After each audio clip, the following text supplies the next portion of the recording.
them to, what are the characteristics you want them to describe? Maybe you want them to have that in parentheses so then you can know what you're trying to measure for.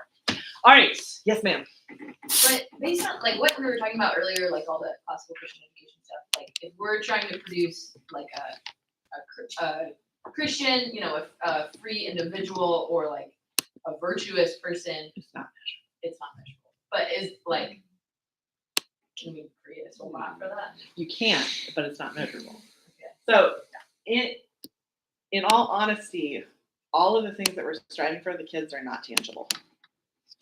We're using these tangible markers and things to try to form a person, a living soul. And there's not a way of measuring that. I did go to a school once where they gave everybody grades on Christ-likeness. I was at the graduation ceremony. And apparently the way they did it is every quarter they submitted a number between, the teachers all submitted a number between 1 to 10 of how Christ-like the student was. And then the head of school averaged it out across their report card and was like, and Micah wins the award for most Christ-like in the secondary. And I was just like,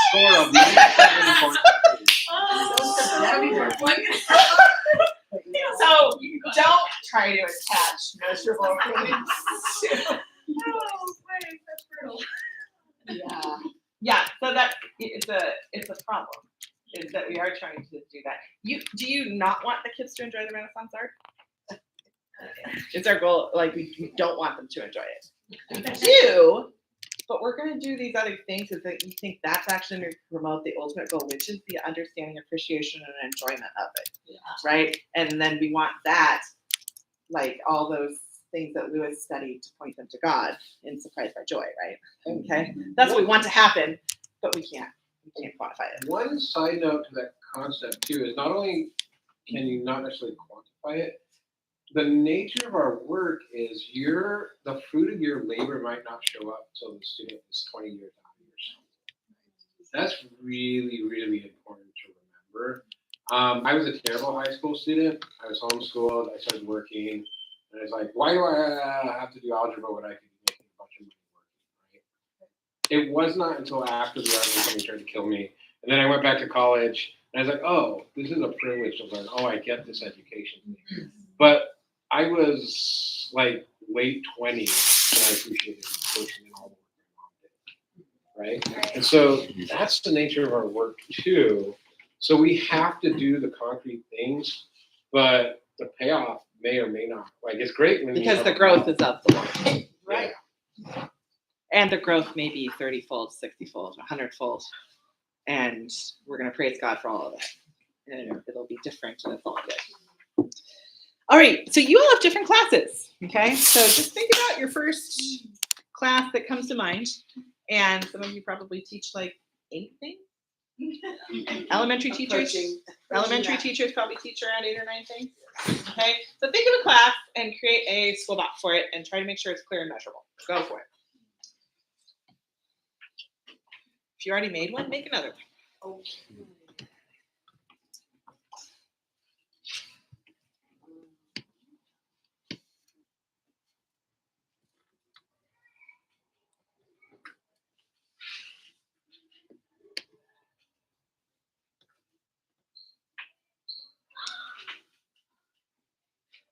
Ben, do you guys have a curriculum guide that gives them any learning targets? Well, we have a curriculum guide. Does it just list the curriculum? Mm-hmm. Okay. We're kind of needing to really develop the learning targets above and beyond the curriculum, and their own goals, and like creating a structure for that. That's like a process. Yeah, it took us a long time to get that going. Yeah. You may want everybody to you their learning targets for their classes. Collate that first draft. Yeah. And then you can tinker from there. Right. And the next year say, hey, we want to do that in this class. Yes, that's good. Yeah, that's good.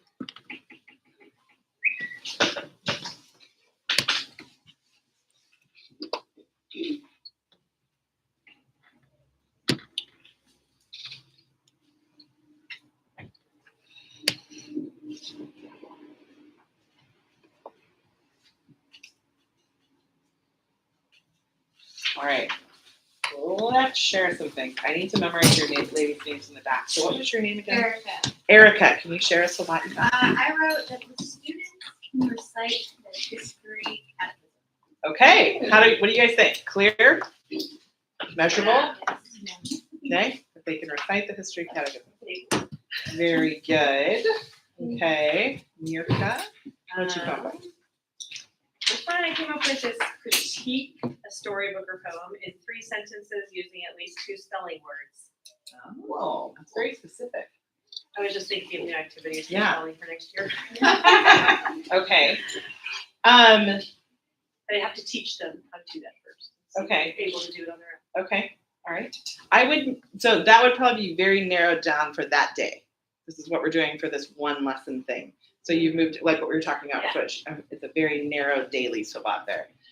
What was your name again? Missy. Missy. Can you give me one of your SWBATs? I said, recite all of the single letters. Okay. Yeah, that's very good. Okay, very clear. And that's important to have, it feels very basic, but it's like, we've got to be able to do this thing. Jana, do you have one? Recite multiplication and division by zeros, ones, twos, threes, fours, and fives to 10 from memory. That is your goal this year. Yes, it is. Okay, so how are you going to have them recite it? They have to just stand up and rattle them off? Well, we do it as a class, but I want them to have them each individually memorized. Okay. So assessed by Miss Patty coming in, and having doing the individual assessment. Okay, all right. So when we talk for check for understanding, that'll be interesting to talk about if you're able to figure out if they know it before Miss Patty comes in. Because you have the whole class check, but do you know how the kids are going to do before Miss Patty comes in and gives them their summative assessment? That'll be fun to chat about. Okay, any other SWOTs people want to share? I'll just put mine forth because I want to hear what you have to say about it. But in history, what I realized, we do the Veritas history cards, Okay. and I realized that I didn't make them review a lot to go backwards to other history cards, which I want to Okay. change for this upcoming year. So I guess I want my students to be able to demonstrate like the cause and effect from one historical event to another, kind of which forms a flow, and also to kind of understand the motivations of why the pilgrims did what they did. So how will you know if they I can do would that? probably. I mean, I did a lot of like verbal review in class, which was helpful, but also So maybe you did adding- it. You said the review. No, like I would ask them You questions. asked them. anyway, Okay. And I would guide them in seeing the cause and effect. But I also want to add it maybe onto like some review questions onto the tests. So do you have any advice about that? Good thought. Wait, say the cause and effect. Like cause and effect of like, let's Are you say, able to define it so simply? say what? Are you able to define it so simply? What do you mean? If you're gonna ask them to explain that cause and effect, can you define it Or like- first simply? Yeah, that's a good point. I'd be like I'll ask like how did this war affect this war? How did the French Indian War affect why the colonists did this? Or kind of more specific. So the question that you would ask them and then is, how did the French and Indian War affect the war for independence? Yeah. Okay. So SWOT would be, a student would be able to list 2 reasons Yeah. why the independence was affected by. Yeah, Yeah. something like that. So be able to like write down like reasons. yeah, and then you need to know what the reasons are, and then you need to practice with the Yeah. kids before this test. Yes. Okay. And so with activities that are not just you telling them the reasons. That's so true. So That's it could really work, helpful. but there's a lot of steps that need to happen before you put them on the Yes. test. Okay. Thank Mhm. you. And you could do it in a round robin, sound off kind of way too. You could also do it, you could play Jeopardy once you Yeah. get enough cards Yeah. or something like that. Yeah, we Oh, did yeah. Jeopardy We and could the do things kids like loved that. that. Just, yeah. Okay, so looking at the next page on here, page 7, you want your yearly goals to be framed as SWBATs. And so my understanding of your guys' curriculum right now, you guys probably have a curriculum list. You have, here's what we're using, here's the books, but you maybe don't have a curriculum guide yet that says, here are your goals. Do you? Something we've been working on for 15 years. Okay, so here's what I would encourage. I would encourage you for each of your classes to write down the yearly goals and send them to Ben, if he's up for that. And then he can collate all of the yearly goals, or someone else. I don't know who would do that here. But that was one of the ways that I started with classes that I had. I'm like, I don't know what happens in this class. what do we learn in this class? You know, and then, you know, talking to the teacher, then we fine tune it together. Okay, well, what about, have you thought about making this a goal to come out of that? But you need to get the yearly goals figured out, and then you're like, this is what we're striving for. That has to happen first. You need to figure out that I am trying to teach examples of virtue and vice in all of these great books that I'm reading in 8th grade or something like that. Okay. So then, as I'm reading the Count of Monte Cristo, how am I going to bring out examples of virtue and vice in that? Okay. Your goal is not student will be able to read the Count of Monte Cristo. Okay. It needs to be something else besides that. So you find your yearly goals and then you break them down into the weekly and daily goals. So here's some examples of yearly goals. SWBAT, narrate history of early church and role played by church fathers. Okay, I can break that down later, but we want them to be able to, in general, be able to tell you the story of the early church and about some specific church fathers and what they did. SWBAT, add and subtract fractions. Okay, we'll break that down later. SWBAT, find examples of virtue and vice to imitate or avoid in their readings. Then we could say SWBAT, narrate story of St. Augustine's life, including Monica, Ambrose, Confession, City of God, Pelagius. Maybe this is 5th grade, early medieval history or something like that. That's what we do. And we want them to kind of know who all those people were and what they did. Maybe we're covering that in a week. Okay, so Augustine is there, but that's part of the church fathers thing, which is a larger deal. So you want to break it down to what they actually have to know for the week or for the day. Okay, maybe that's the weekly SWBAT, and the daily SWBAT is that SWBAT narrates the story of Monica's involvement in Augustine's life. Okay, and that's what we're talking about is his mom throughout that whole day. For math, SWBAT use rule of 4 to make a common denominator when adding, subtracting fractions. Okay, if we want them to be able to add and subtract all sorts of fractions, then this is the one for this week, is we are getting common denominators. All right. That might be my Monday. We do math on a weekly system at our school. We use Math UC and we introduce the lesson on Monday. So that might be my Monday SWBAT. Tuesday, I would have a similar SWBAT to review. Wednesday, I'd have a review SWBAT from something from the previous. Okay, a student will be able to review area of parallelograms or something like that. But I'd come up with a different one for each day. A few of them might overlap if I'm doing overlapping concepts between different days. So if you're finding examples of virtue and vice in their readings, maybe now SWBAT compose a speech of praise about Theodore Roosevelt. Okay, that's helping them find an example of virtue. It's also helping some other goals, composition goals, but it's integrating those. Okay, so you start with the yearly SWBAT. Have you guys thought about your yearly targets for the year? Like, what do I want the class to be able to do? 3 or 4 things. That's where I would start. Okay, let's chat. I think we should chat and let's make some larger groups. Okay, 4 people here. Why don't we put you 2 with the gals at the back table there? Ben, do you want to hop over with these 3 gals here? Yeah. Okay, chat about, pick one of your classes and they're like, what are the 3 or 4 things that I want them to get out of this class this year? Because that's what you need to do with every single thing you teach before you break it down. Okay? All right, let's spend about 5 minutes on that and have everybody kind of share about a minute.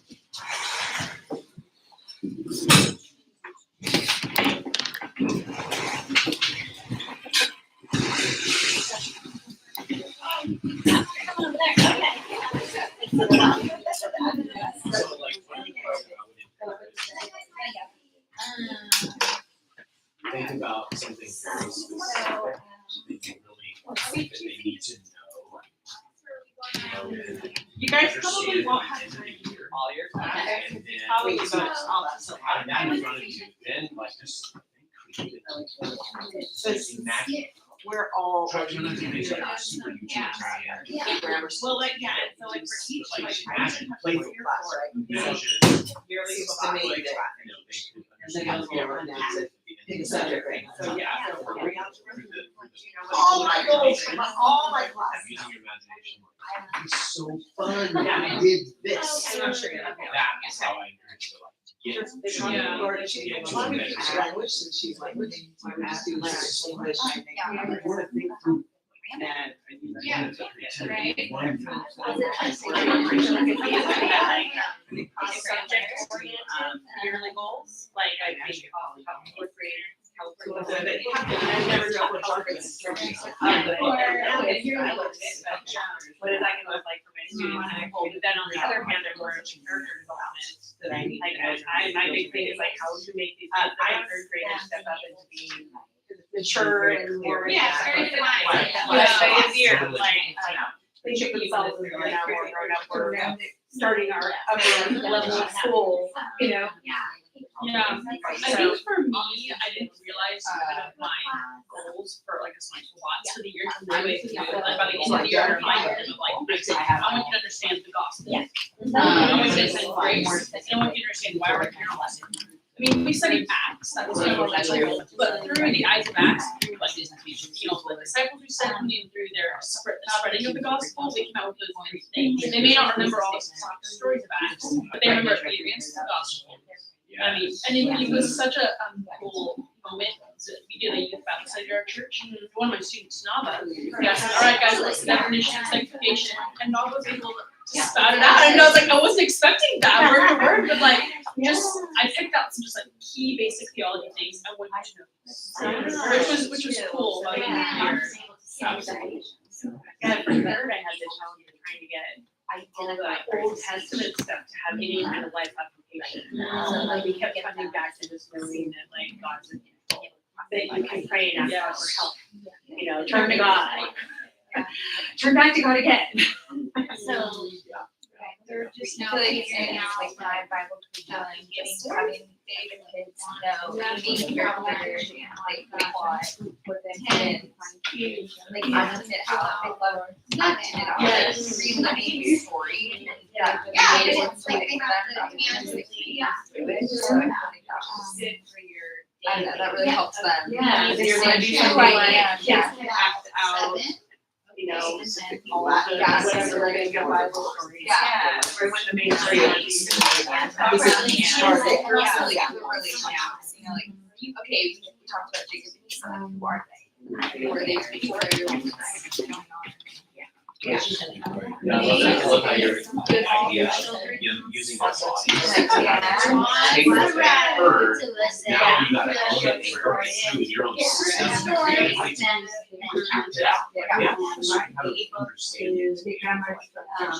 Yeah. So that's a really good thing.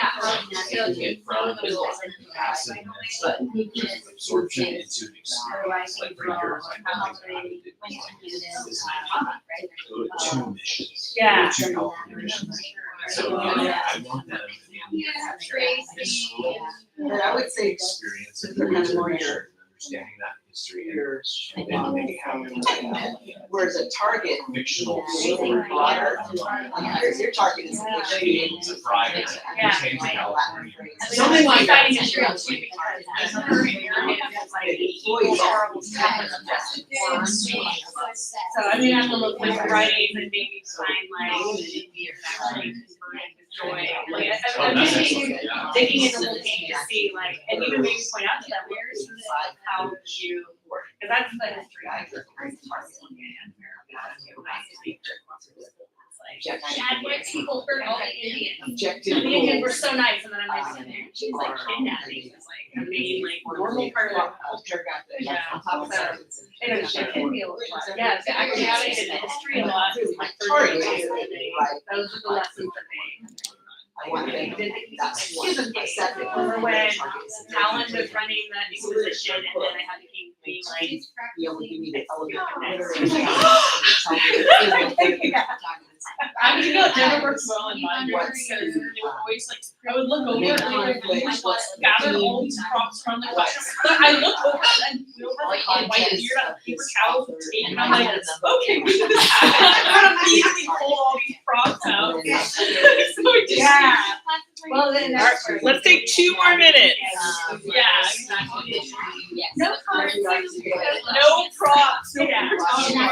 That's really And it was cut into my t-shirt. I was like, I look over and look back. I was like wiping at like snowballs. And I'm like, okay. Yeah, but also know that they would then like have to distract me, so they're like not paying attention to trying to like get. No, it's just all the Content, they're. Yeah. It'd be fun to be creative as well. Sure. Exactly. So like. And then we start. Yeah. Which is not. It's tricky, yeah, that'll be actually, some of the neat reads to the last level So how would you break down? for our presentation. All of this. So that's kind of cool.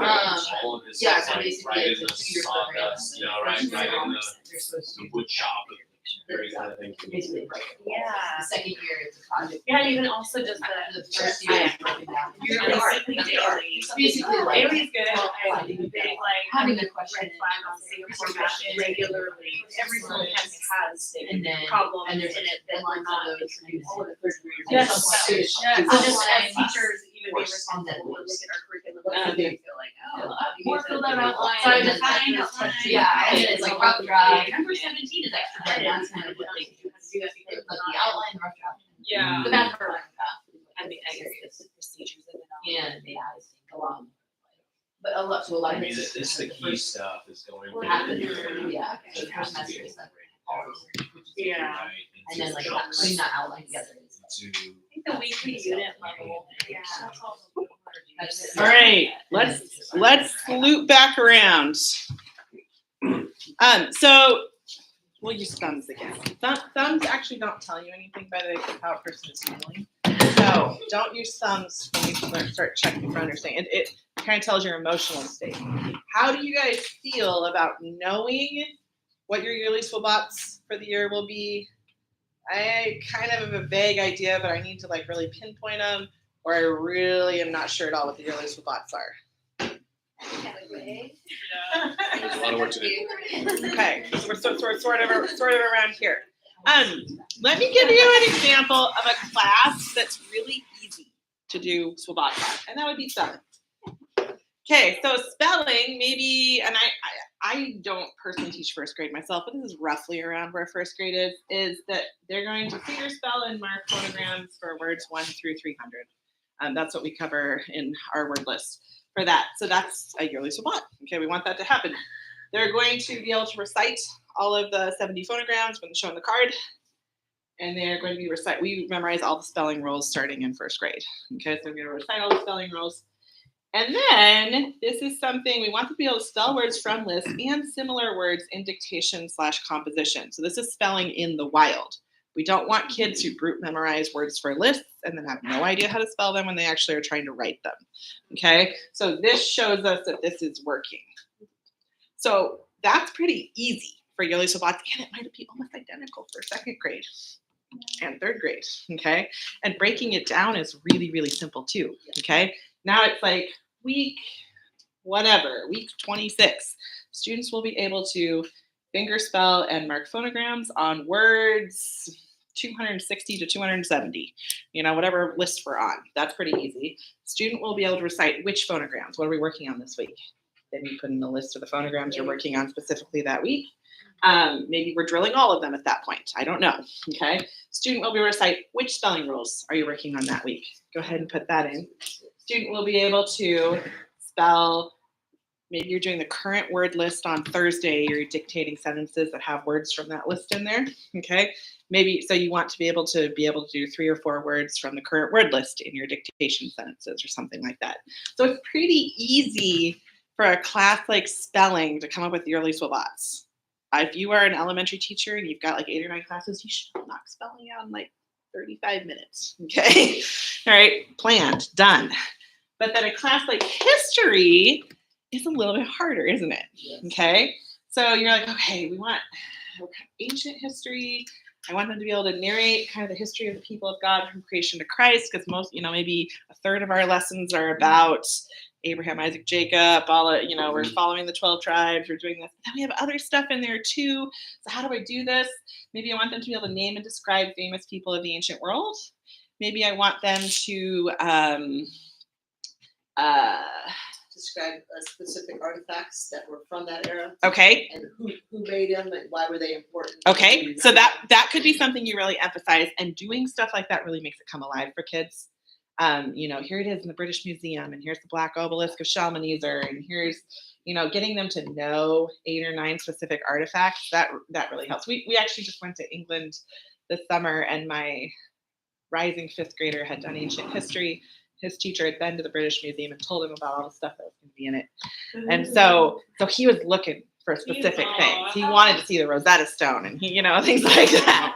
So that's important to do something like that. And then you can break that down. Then we can have a SWBAT, learn about, narrate the history of the Rosetta Stone, how it was found and how it helped Egyptology or something like that.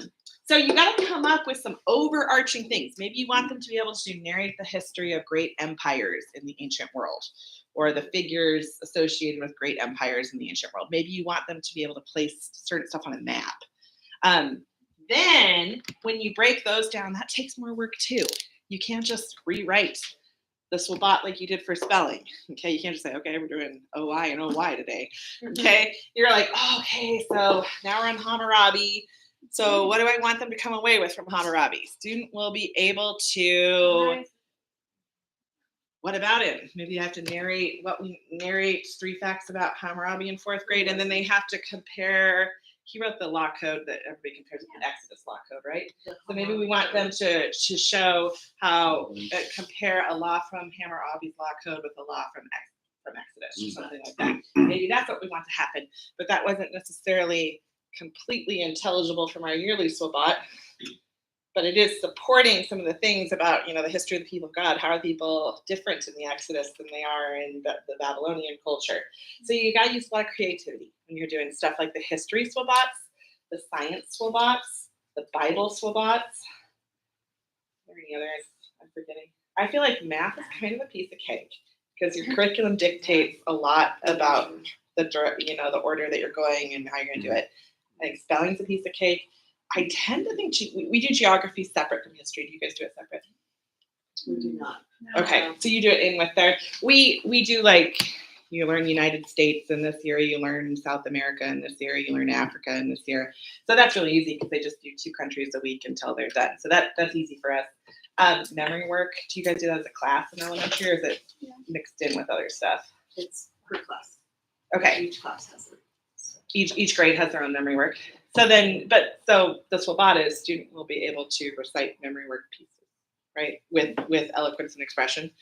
And then you have student will be able to recite this piece with eloquence and expression. It's almost like you don't even make it for that, okay? Because it's so easy. So you're really focusing on history, science, Bible, and are there any other ones that literature. Yeah. Grammar to me is fairly simple. You're like, what are we doing? Okay, we're doing adverbs. Student will be able to define and identify adverbs. Student will be able to compose a sentence with an ly adverb. Okay, that's not hard. But yeah, literature is the other one, which is tricky. So those 4 subjects, because sometimes as an elementary teacher, I feel like I have so many subjects that I have to plan for, but some of them are no-brainers. Okay, you do have to know stuff to teach spelling. It's not like it's not hard, but once you've got it, you just kind of cycle and do it. Okay, does that help a little bit? Yeah. All right, so those are the yearly things. Can I make a comment? Yes, go ahead. It kind of came up in our discussion, but sometimes we are so focused on the trees, we don't see the forest, right? And our learning target for the year should be something that you can see clearly, like you can envision it completely. So like in art, my students should be able to draw a portrait of the face. That's what I want to end up in the year with, right? And think of it as backwards planning for a party. Mm-hmm. So you know what you want your party to look like. You know what the room's gonna look like, you know what food you're gonna have, you know what music you're gonna have in the background, you know the enjoyment you're gonna have of the experience, but then you're gonna go back, okay, then you're gonna, what do I have to have ready by this day? And then all the things you have to have ready. You're planning a wedding, more than a party, it's like a wedding. It's a backwards It's planning. like- So you're kind of doing the same thing. If you know that by the end of the year, you want your student to be able to draw portraits, well, what skills do they have to be able to do that Noses. portrait and break it up? And how can you teach it and how often? And so Yeah. that's kind of how you have to do it. That's really The key. big target is to go backwards. You mentioned that in Mhm. here. Backwards plan. If you put in the work now, like ahead of time, what it saves you from is that day when you run into class, you're 5 minutes late because what happened on the freeway. And then you flip open your book and you're like, what am I teaching today? That is not a pleasant feeling, from experience. Never had that happen. Right? That's what we're trying to board. Because the students know that's a bad class, right? Like, They can know. tell. They can tell if you don't know. The where older we're they going. are, they know, the more they know. Go ahead, I Jen. think it also avoids the problem of being like, am I doing enough to? Right. Yeah, there is a certain personality that always feels like that if they don't have their ducks in a row. Yeah, that's why this kind of stuff is so essential because like, I'm always questioning like, well, the students could do this and this and this and this and this and this. Am I doing enough to like, So like having actual measurable targets Mm-hmm. helps with that. Yeah, so this little section here, I just put it on 7. I just kind of laid out what a spelling weekly, if you're doing spelling 5 days a week, that might be how you break down the SWBATs for the week for an elementary spelling class. And then all of this stuff that's a little bit fuzzy, this is from Brian Lynch is the head of instruction at Veritas School in Oregon. And he has a website called classicalteaching.com, and it's one of the best websites out there. And he there's a document on there called the 4 Foundations. He's changed the name a lot. The 4 Foundations always stays in it. I think it might be called right now the 4 Foundations of Effective Teachers or Teaching or something like that. But these are keywords that you could use in your SWBAT to help you have a verb that works, as opposed to student will know about, student will understand. You want something that's a little bit more precise. And so those are verbs that are helpful to be used in there. And then the last thing I will say to end this session is the SWBAT is not just something that stays on your planning paper, it's something you share with the student. Okay? If you want students who take responsibility for their own learning, they need to know what it is they're supposed to be knowing. And so you share with them what we're doing. And that looks different depending on what age you teach. In our kindergarten class, our kindergarten teacher has kind of like some sort of chart about the day, what's going to happen. And it's like, oh, was the day. And then she writes, oh, I, or something like that. So they're like, oh, look, that's what we're going to do today. Or, here's our penmanship letters for today. And she just kind of puts it up there in a really kindergarten friendly way that they can see what's happening for the day. In our 3rd grade class, our elementary teacher, for all the classes that she feels like the SWBAT changes a lot, like composition, it changes a lot. I guess that's the other one I forgot. Literature, history, science. She has a chart and she writes it out the day before what's going to happen the next day in class. That's what part of her prep is. She writes SWBAT, retell fable in first person. Okay.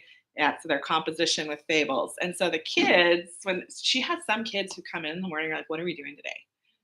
Actually, I think ADHD kids, it like really helps them to like know the schedule about what is happening. And so they're like, oh, okay. And in student will be able to locate what she does, like Minnesota and Missouri or something like that. Okay. Oh, we have 2 new states today. That's what we're doing today. So she puts it up and they can see the whole thing.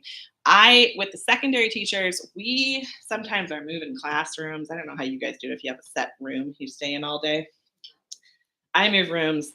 So I will put it up on the board. And if I'm teaching something like chemistry, which hopefully I'll never have to teach again, I write SWBAT, solve equations using stoichiometry.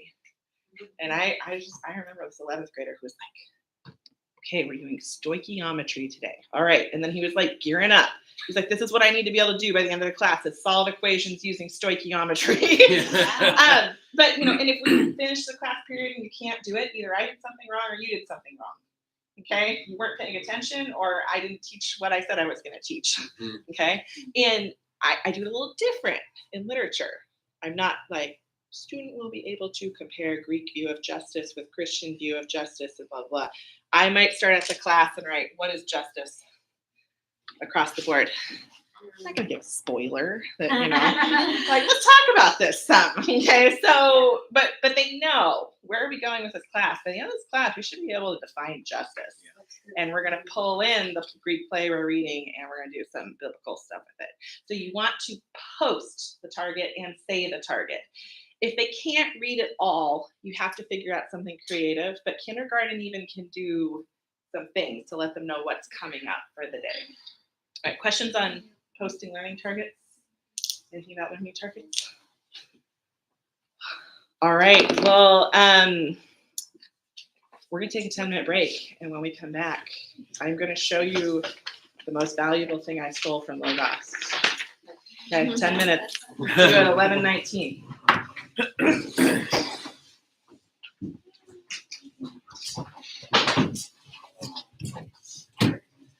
Yeah, you have your little.